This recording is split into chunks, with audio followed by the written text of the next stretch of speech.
30 BCE, Egypt stood on the edge of collapse. The last ruler of the Ptolemaic dynasty, Queen Cleopatra VII, faced the unstoppable power of Rome. Once the most influential woman in the Mediterranean world, Cleopatra now confronted defeat and a choice that would define her legacy. This is the story of her final plan before Rome took everything. Cleopatra had ruled Egypt for over 2 decades. Through intelligence, diplomacy, and strategic alliances, she preserved Egypt's independence while Rome consumed the ancient world. Her relationships with Julius Caesar and later Mark Antony were not acts of romance alone, but calculated political alliances. Together, Cleopatra and Antony challenged Octavian, the rising power of Rome. But after their defeat at the Battle of Actium in 31 BCE, Egypt stood exposed. Octavian advanced toward Alexandria with overwhelming force. Mark Antony's support collapsed as generals defected and armies surrendered. Cleopatra understood that military victory was no longer possible. Rome did not intend to spare her. Captured alive, Cleopatra would be paraded through Rome in chains, a living trophy in Octavian's triumph. For a queen who ruled as the living embodiment of Egypt, this fate was unacceptable. Cleopatra prepared carefully for every outcome. She secured Egypt's wealth,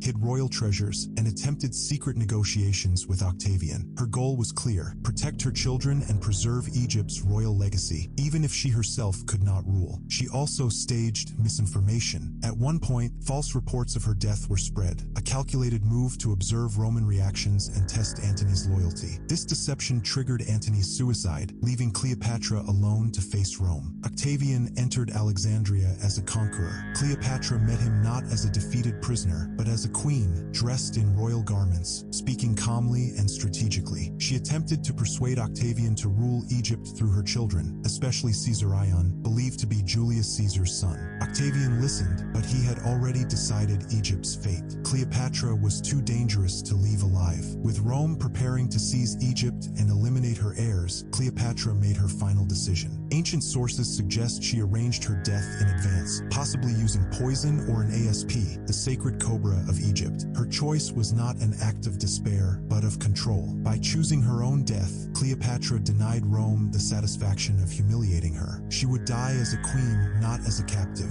Cleopatra's death marked the end of pharaonic Egypt. Octavian executed Caesarion and absorbed Egypt into the Roman Empire. Soon after, Octavian became Augustus, the first emperor of Rome. Cleopatra did not save her kingdom, but she controlled how her story ended. Her final plan was not victory, but defiance. And in choosing her own fate, Cleopatra ensured she would never be forgotten.